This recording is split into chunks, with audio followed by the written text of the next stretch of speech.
Hi, and welcome to a new video in the devlog of the Runes of Aereal. For people that see one of my videos for the first time, I'm Bart, a solo game developer from Belgium, trying to release a game on Steam for years now. As anyone trying to release something, I've fallen into a lot of pitfalls all of you other game devs also fall into, like having too big of a scope, not getting to choose a good engine, being too perfectionistic, etc. But my current project, the Runes of Aereal, is different. I've gotten to a point where I can prefer consistency over motivation. Better to do a small thing every day than big sprints every so many weeks, though in practice, it's a bit of both. I really think it helps, especially because I'm not a full-time developer and I have a pretty busy daytime job as well. Also, I'm using the Construct 3 game engine, which is really heavily underestimated, I think. As a game engine, it's really powerful. Without it, I would not be where I am today. A big shout out to the people at Skira that do a terrific job, by the way. For the people following me on my devlog, it's been a while since I posted a video, and that's because I've been doing a lot of development lately, but rather I'm looking into marketing and going live with the game at the end of August. So I'm really looking forward to the release, and it will be a reward for more than 3 years of hard work. It's been a journey with ups and downs, and in the end, I'm proud I can get a game released on my own. A game I can be proud of and could compete with games created by game studios with multiple persons. I have more than 1,000 subscribers on my devlog, so thank you all of you that are interested in my journey.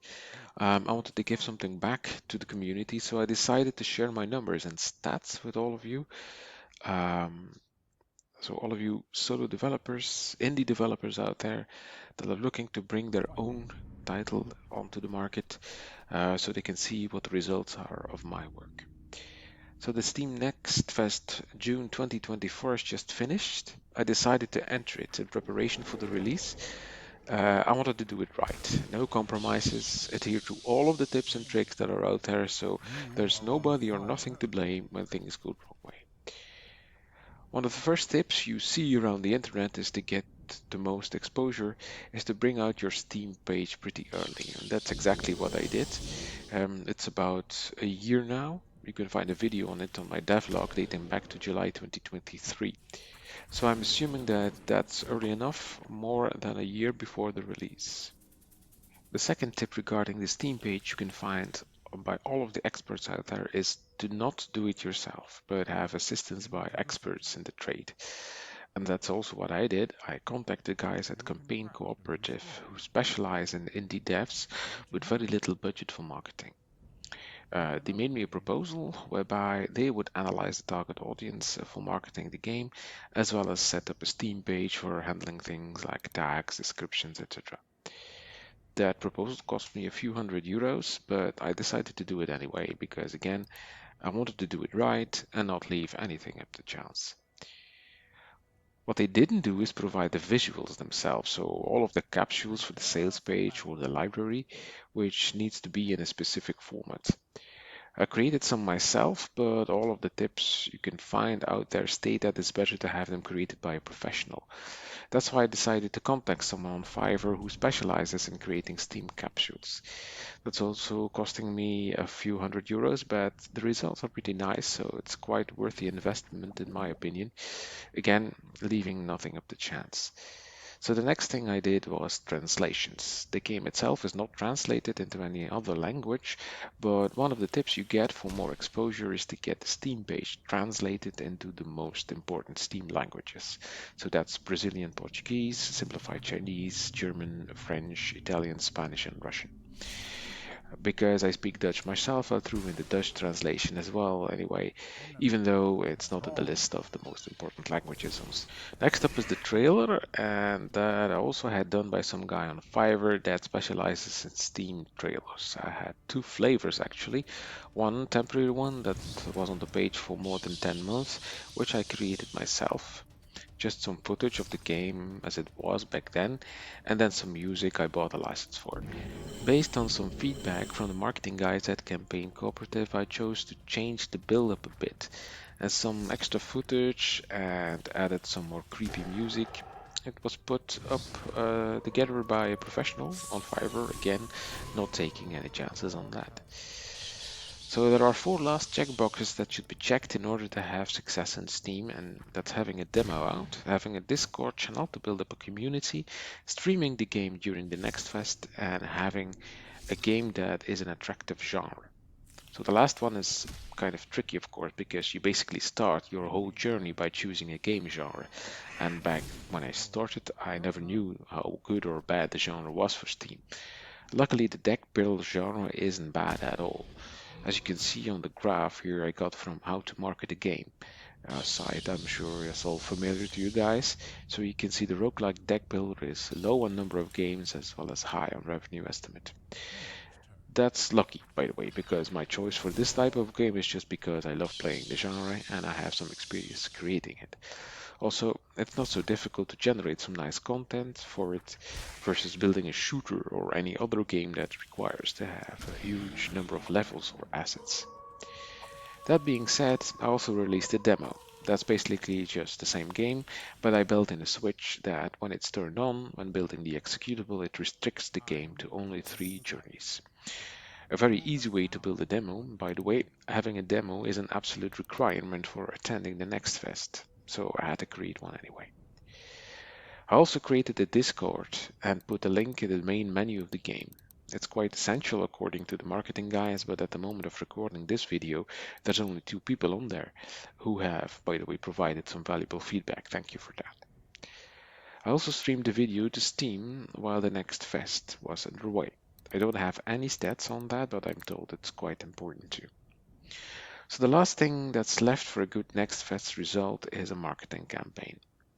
I contacted the guys at Campaign Cooperative again, and they proposed a marketing campaign based on a few strong points being ad creation through Reddit ads, plus the management of it, influencer reach out, where they would contact 15 influencers in their portfolio, the key mailer management, and a written press release. That wasn't too cheap for a solo developer, but I decided to fully go for it and agreed anyway. So here we are on the brink of the next fest before release, and I've done everything as it's supposed to go. An interesting game that looks pretty good, all of the management, visuals, marketing, etc. done by professionals. Curious on how that's going to pan out. But let's first do some calculating. I'm 3 years into the development of this game and I've already made quite some expenses. My goal for the game is to at least break even. I want the game to repay all of the expenses I've made for it. Luckily, there's a good metric to judge whether that's going to happen or not, and that's the number of wish lists. Generally spoken, there's a rule of thumb that goes as follows. If you have less than 1,000 wish lists when the game is released, it's likely to fail. Everything up until 7,000 means you're going to sell something, but it's not going to be too overwhelming. From 7,000 onwards, it becomes interesting, and everything above 25,000, you've got it going on basically. Great, but just how many do I need to break even? There's actually a calculator that can predict such a thing by Impress Games. You can enter the number of visuals and the price you're going to sell the game at. You can fine-tune a bit by choosing a genre. I chose strategic and finally chose the percentile you expect your game to be in within that genre. Of course, this last one is very hard to say because there's no objective metric to measure it by, but it does make quite a difference in the predictions. So I decided to look at the matter from the worst possible perspective and choose the 99th percentile. So that means that by some metric, only 1% of the other strategy games out there would be worse than Runes of Aereal. Now let's match that to my expenses. So here you can see the expenses that I've tracked over the years. By far the most expenses are done on marketing. That is, some people through Fiverr, which had no impact almost.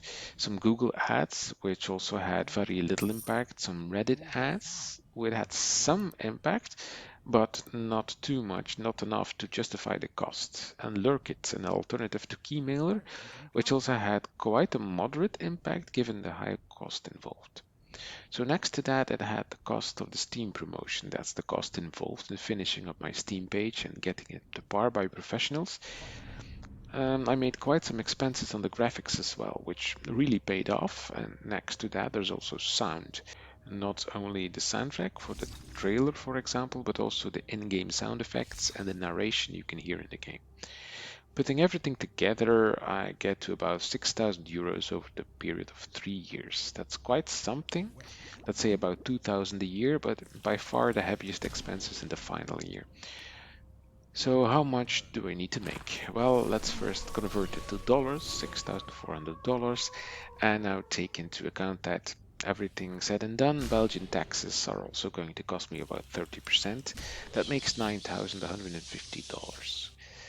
Now let's tweak the settings a bit on the Impress Games site. I'm going to sell the game at $14.99 and then tweaking the number of wish lists and rounding a bit, I come to 7,500 wish lists to break even. Let's face it, that's a lot for an indie game, but I wasn't discouraged. I found a good game. It really looks good and flow of the game is nice. It had some nice commentary here and there. Furthermore, I had done everything according to the book to make it as good as it's going to get, marketing-wise. And now to set the benchmark, let's look at the figures just before the start of the next fest. At this time, I had 1,449 wishlist, the majority of which were obtained through a campaign almost a year earlier. I did through a site called WTC Games, who according to them put a game link on some forums that specialize in the genre and hence generate wish lists in a short time span. And that's indeed what happened. In what way do I know for sure that it's not pure bot activity? I can't really say. I know it worked, but I don't know how much it is really worth. But given the relative low cost, it didn't really hurt to try it. As for the demo, at the same time of the start of the next fest, I had 73 people playing the demo. At this time, the guys at Campaign Cooperative were also ready to start their activities and they created some ads on Reddit and did some A/B testing to see which ad works the best. The results were quite disappointing, really. I did see some traffic coming in on the Steam page and I did some expenditure on the Reddit ads platform, but after a few days of testing, I had spent more than 250 euros and made 24 wish lists of it.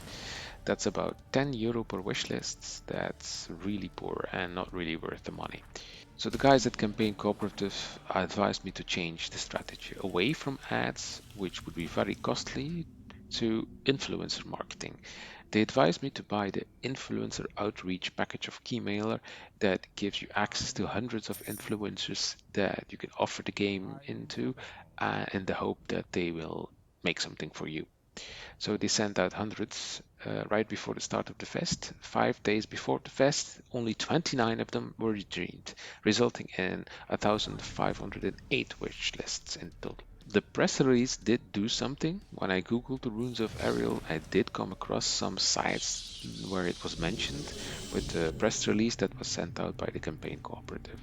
So all in all, not a too positive start, I'm afraid, but I still had high hopes. 5 days went by, and the Sunday before the fest, I already had 31 influencers and 1,514 wish lists. The first day went by, and there were some results, plus 103 wish lists. Not bad, but also not too great. Looking at the navigation of the site, it was obvious that the majority of the clicks were coming from the sales page. Day 2, I had risen to 1,701, and looking at the top countries in regards to visits, that time I saw the United States, Hong Kong and Russia at the top. I did translate the Steam page toward Chinese and Russian, so maybe that paid off. Day 3 had risen to 1,747. The additional number of wish lists per day was gradually declining. The number of players of the demo was 270. That was a considerable rise though. That's when I decided that I needed to do something because hope is not a strategy. I contacted the guys at Campaign Cooperative and their only feedback was that they would do a second round of contacting influencers. that wasn't really going to cut it for me. So I decided that maybe the only thing I could do was recontact the guys at WTC Games. Bots or no bots, I had to take the chance that maybe a boost in wish lists could bump my game up in the Steam rankings to get more visibility. So that's what I did. Day 5 of the Steam Next Fest, which was day 2 of the WTC Games campaign, the number of wishlists was risen spectacularly to 2,920. The trend kept on going up through the days that passed by, so by the end of the Next Fest I ended up with 3,244 wishlists. Breaking down the page hits, I do still see a lot of people coming in from other pages. If they are really are bots or if they are really legitimate links, I don't know. What I do see is there's a lot of them coming in from Russian Federation, and I suspect that the guys from WTC Games are Russian, so that might make sense or not. Anyhow, I'll probably never know. Today, 2 weeks later, I do still see quite a tail in wishlists. Before the next fest, the rise in wishlist was 1 or 2 per day. Now it's quite something more. 2 weeks later, I see 3,525 wishlists and 418 people who played the demo. The traffic is also quite considerable, seeing the fact that it's no longer on the sales page, and quite clearly a bot campaign wouldn't take that long, of course.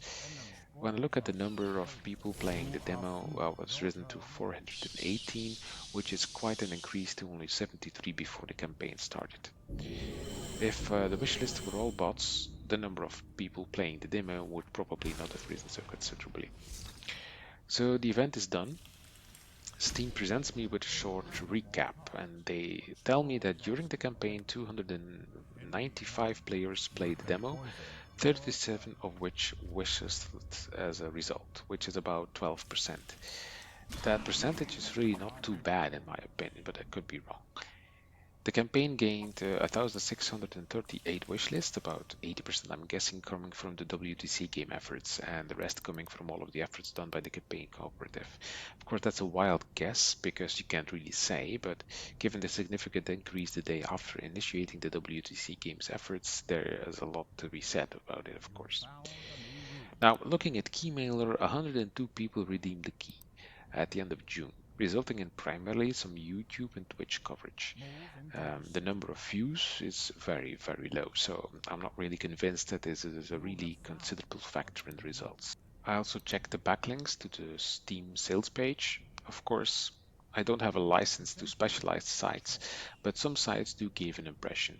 There are indeed some backlinks, and from what I can see, quite some press sites. So the press release did do something at least. Now let's get back to my calculations on whether Runes of Aereal would break even, and let's do some educated guesses. I've entered 3,500 wishlists, though I suspect that by the time the game is released the number of wishlists would still have risen a bit, but let's do worst case scenario. Also, let's look at the percentile. I have no objective metric to measure it by, so let's take a look at the SteamDB website. I filtered on roguelike deck builders. There is a measure in there that shows the peak number of users of a game. Let's compare that to the peak number of users in the demo. That will be 2. Yippee. That would rank Runes of Aereal 314th of 331 games, which would be about the 94th percentile. Let's put that in the calculator, which means $8,499. That would mean that in its lifetime, the Runes of Aereal would not break even, unfortunately. I did calculate 4,000 wishlists, and that would do so. So let's hope the number of wishlists increased during the summer by the release end of August. In summary, I need to conclude that being a solo dev is rough, really rough. My heart and my soul was put into that game and did everything I needed to make it into a success, and at the end of the road the predictions are very, very bad, however. But I'm not going to be discouraged. And I see that marketing apparently doesn't really pay off. I'm not planning to put a lot of efforts into it anymore. The cost of the marketing campaign does not tend to pay for itself, so as it stands, I'm going to finish up the game and release it as planned end of August, as polished as I can get it at that time. I know hope is not any kind of strategy, but unfortunately this is the hard reality of the solo indie dev. I hope I have given you an insight into what it takes to get to this point and what the hard reality is, but I do hope that all of you other indies solo devs don't get discouraged by this story. I would advise you to put enough budget into the game itself and use the money for marketing wisely. Let me know in the comments what you think about this rundown and if it helped you in any way. As always, please like and subscribe, it does mean a lot to me. Thank you for the support, and I will keep you posted on the progress and also share my earnings when the game is released. Bye bye.